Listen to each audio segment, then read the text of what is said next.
Bonjour. Quand on est amené à travailler avec des équipes coréennes ou des entreprises coréennes, il y a souvent une notion qui est difficile à aborder pour notre esprit pétri de philosophie grecque, c'est la notion de vérité consensuelle ou de vérité circonstanciée. Effectivement, en Corée, parfois, pour éviter ou en tout cas comme solution à certaines crises, on est amené à inventer une vérité qui sera acceptée par tous et qui permettra de garder la face à chacun et de conserver l'harmonie au sein du groupe. Et donc ce n'est pas une vérité absolue, c'est pas basé sur des faits. On travestit les faits et on reconstruit une vérité qui sera acceptée par tous. Cette façon de faire a une origine historique dès qu'il y a deux choses, l'esclavage et le confucianisme, l'importance en fait du confucianisme sur la société coréenne. Tout d'abord l'esclavage, dès le début de son histoire en Corée, on a pratiqué l'esclavage. Si la tendance pour une nouvelle dynastie, lorsqu'elle prend le pouvoir, est d'affranchir les esclaves, une grande majorité des esclaves, inversement, lorsqu'elle est sur le déclin, le nombre d'esclaves ne cesse d'augmenter. Dans certains cas, on a compté jusqu'à un tiers de la population sur la péninsule coréenne qui était maintenue en esclavage. Bon, c'est un esclavage qui se rapproche plus du servage que de l'esclavage pratiqué par les Européens dans le Nouveau Monde, mais une dépendance en fait liée à un maître, pas la possibilité de se déplacer, un droit de vie ou de mort, enfin bon, tout ce qui est lié à ce type de rapport avec un maître. À partir du XIVe siècle, la nouvelle dynastie qui se met en place, Joseon, et qui va régner jusqu'au début du XXe, instaure le néo-confucianisme comme morale sociale afin de légitimer son accession au pouvoir. Avec le corpus coréen, la notion de face est de plus en plus criante et de sous-entendus en non-dit ont telle vérités qui ne seront pas bonnes à dire pour préserver l'harmonie sociale, mais surtout ne pas offenser son interlocuteur qui est plus âgé, voire son maître. Car le néo-confucianisme ne veut pas dire abandon de l'esclavage. Si au début la jeune dynastie a franchi de nombreux esclaves, ces pratiques vont perdurer.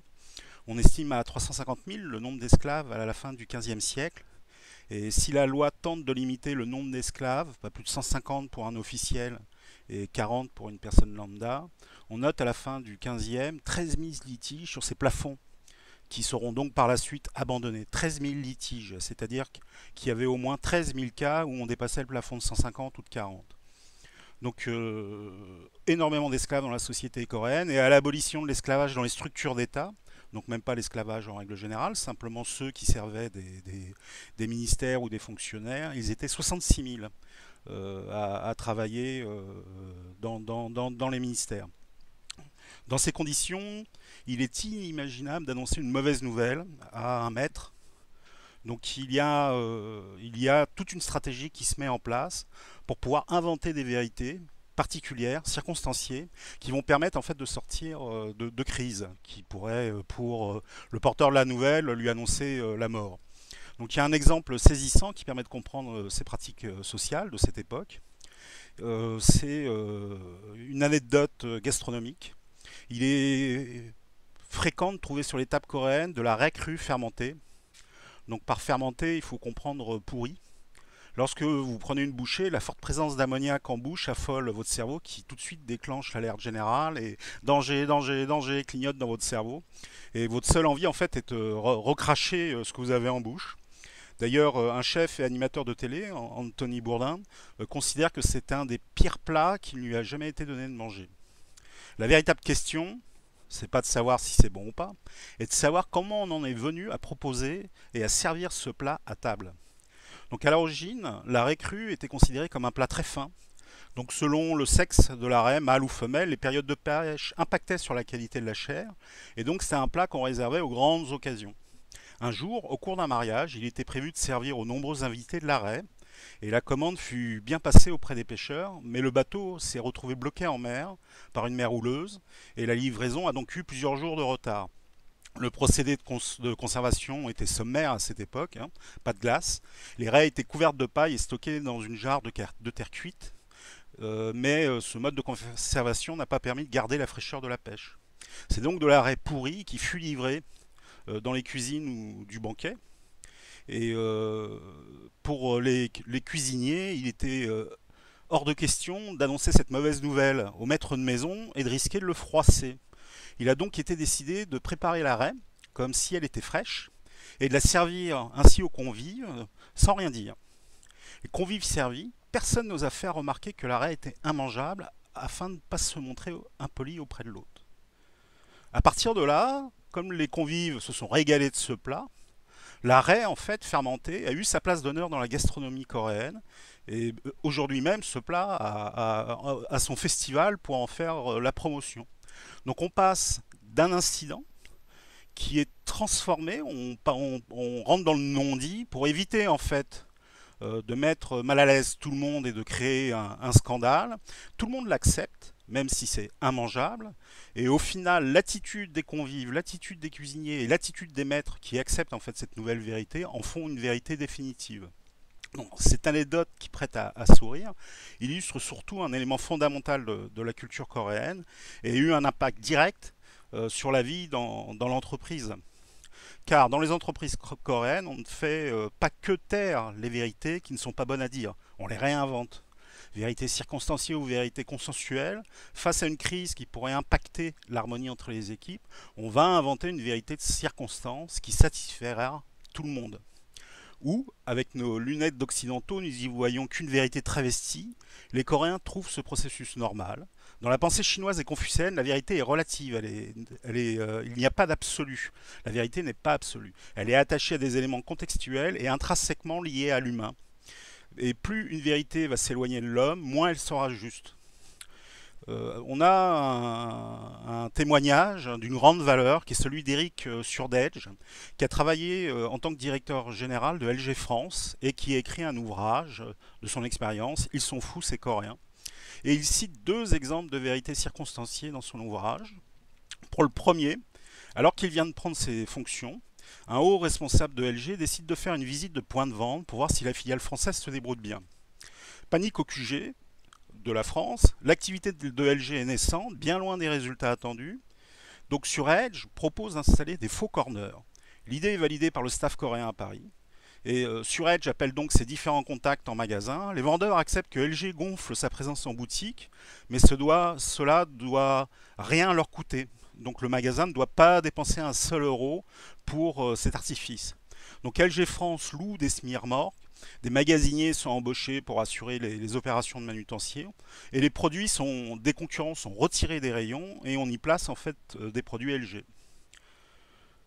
Du fait, le coût de cette opération est effarant, c'est une hérésie, mais l'argent importe peu. L'enjeu est de trouver une solution qui va satisfaire tout le monde. Et de fait, quand le haut responsable coréen quitte la France à l'issue de sa visite, il est satisfait du travail des équipes basées en France.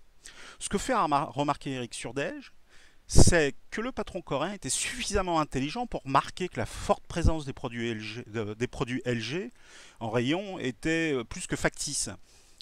Sur Edge, on propose une lecture qui va un peu qui vient confirmer en fait l'acceptation par le maître de cette solution. La lecture qu'il propose, c'est que le but de ce voyage était de mettre la pression sur les équipes en France, que ce soit les Français ou les Coréens, pour voir comment ils arrivaient à gérer la crise. Et donc, une fausse vérité, une vérité circonstanciée, construite par tous les membres des équipes, qu'ils soient coréens ou français, et acceptée par la hiérarchie, car elle convenait à tous, prouvait en fait les capacités de mobilisation de ces équipes, et était donc un bon point pour eux. Le second exemple qu'il cite dans son livre concerne un repas protocolaire entre quelques cadres de la division de la filiale française et le PDG de LG lors d'une de ses visites en France.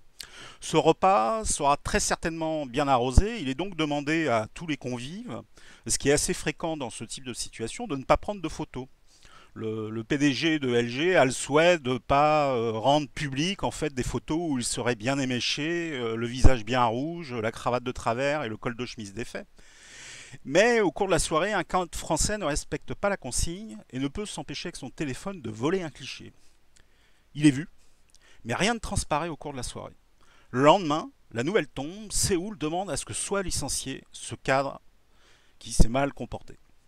Surdedge s'y refuse, menaçant à son tour de démissionner auprès en fait du directeur coréen en France.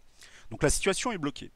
Le directeur coréen en France propose comme solution de garder le cadre français en poste, mais de faire parvenir au siège, à Séoul, un nouvel organigramme où le cadre indélicat n'apparaît plus.